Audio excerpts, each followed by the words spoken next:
Hey everybody, welcome back to my channel. In today's video, I'm going to be reading you a spooky bedtime story. So if you enjoy videos like this, leave a thumbs up and a like, and subscribe, and leave a comment down below if you want me to read another story. What story would you like me to read? Alright, so today's story is called Go to Sleep. And let's just get right into it. For a tired child, bedtime is always a happy and relaxing event. When they relax and drift off into a restful slumber, some children complain when their parents force them to go to sleep before their bedtime. For me, bedtime was always a fearful and terrifying event that I dreaded every night. My fear of sleeping began when I was 8 years old.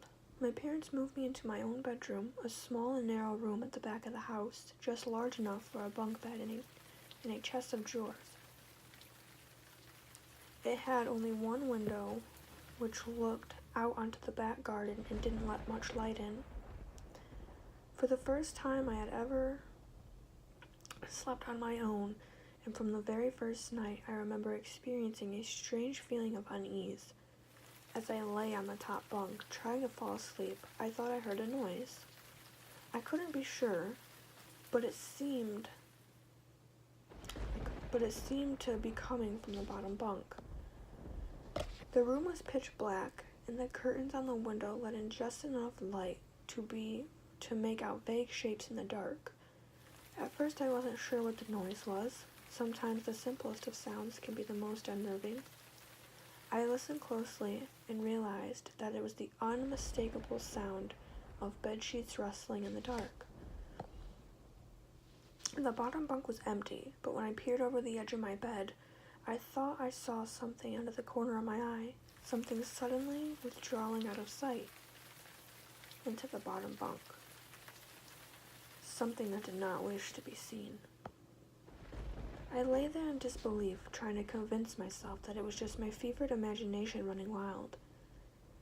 I turned to face the wall, closed my eyes, willing myself to fall asleep quickly.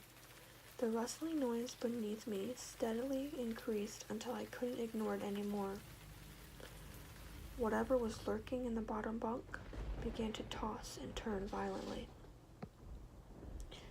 Fear gripped my heart, and I had a terrible sinking feeling into the pit of my stomach.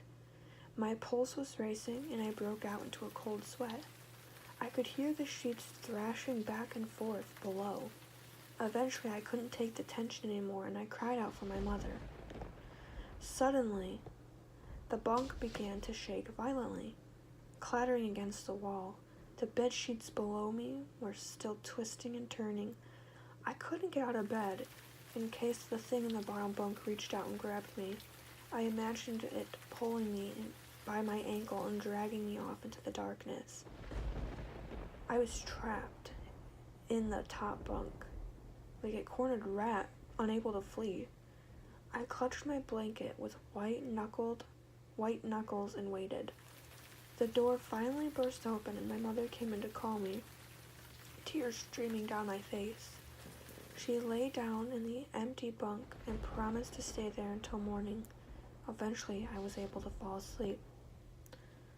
The next day, as I played in the backyard, I kept glancing up at my bedroom window. Every time a chill ran down my spine and hair stood up on end. I felt like something was lurking in that room, watching me play and waiting for night to fall so it could be alone with me again. I tried to tell my parents about it, but they wouldn't listen. They just dismissed my claims as childish fears of the dark, and when night arrived, they ushered me upstairs and forced me to go into my bed. "Go to sleep," said my mother. "Stop being such a baby." I didn't protest.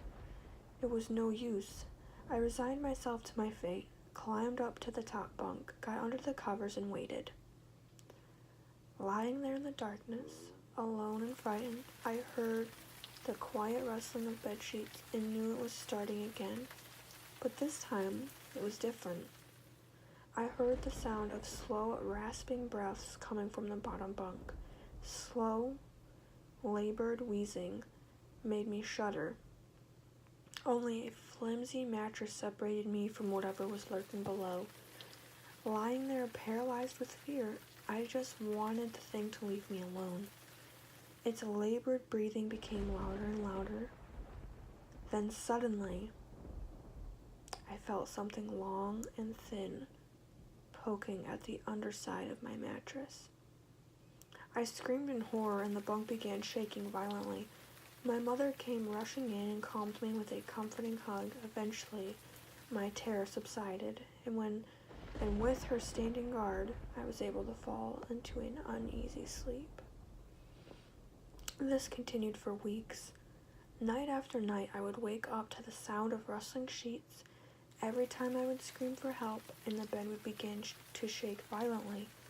As soon as my mother came in, everything would stop, and she would have to spend the rest of the night in the bottom bunk, just so I could go to sleep. It was a difficult time for my family. My grandmother was sick, and my mother had to go and take care of her. When I found out that my mother would be away for the whole weekend, I flew into a panic. There would be no one to protect me from the thing in the bottom bunk. No one would answer my cries in the middle of the night. On the day my mother left, I rushed home after school and immediately stripped the sheets and mattress off the lower bunk and removed all of the slats. My plan was to prevent the thing from having a place to sleep for the night. I hoped that somehow this would protect me. Unfortunately, that night proved to be the most terrifying experience of all. To this day, I shudder to think about it. I managed to fall asleep, but in the middle of the night, something woke me up. The room was pitch black, and there was no noise, no rustling of sheets, no movement at all. However, something didn't feel right. Just then, I felt the covers on my bed begin to move. The horrifying truth suddenly dawned on me. The wretched thing that had terrorized me night after night was not in the bottom bunk. It was in my bed. I opened my mouth and tried to scream, but nothing came out. My eyes were wide with terror as I lay motionless, barely able to breathe. I didn't want to let it know I was awake. I could feel it lying beside me, something cold and slimy, leaning against my right arm. It was lying under the blanket. I could see its outline, but I didn't dare to look. All of a sudden, it rolled over on top of me, and I felt this weight pressing down on me. I will never forget that awful feeling. Hours passed as I lay there motionless, in the dark, too frightened to move a muscle. I wanted to cry, but no tears would come out. Finally, I reached my breaking point and couldn't bear it any longer. Ever so slowly, I tried to ease myself out from under it, inch by painstakingly inch. I shifted my weight, moving sideways. Just as I thought about to escape, it moved.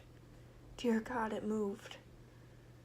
I felt a clammy hand reach across my chest and close around my throat. Its grip gradually tightened. I felt it squeezing my neck. The horrid, slimy thing began withering and contorting under the blanket. I could hear it wheezing, rasping, and coughing.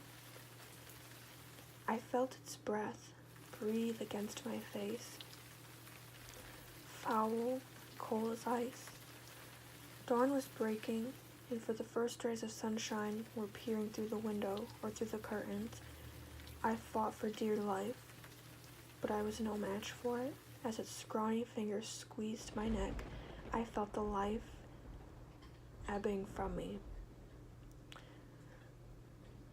I tried to scream, but the thing's grip was too tight. I was fighting to stay conscious when suddenly it released me and slowly withdrew, melting slowly into the wall. I tumbled off the bed and scrambled out of the bedroom. When I got downstairs, I breathed a sigh of release. I had survived the most horrible experience of my life. To this day, I still break out in a cold sweat at the sound of bedsheets rustling in the night. I slept the entire day, trying to convince my father to spend the night in my room. It took some effort, but he finally agreed. Perhaps he was trying to humor me while my mother was away. Whatever the reason, it proved to be a smart move because one night it solved the problem for good. The next morning, he stormed into my room and told me to pack a suitcase. We were moving to a hotel.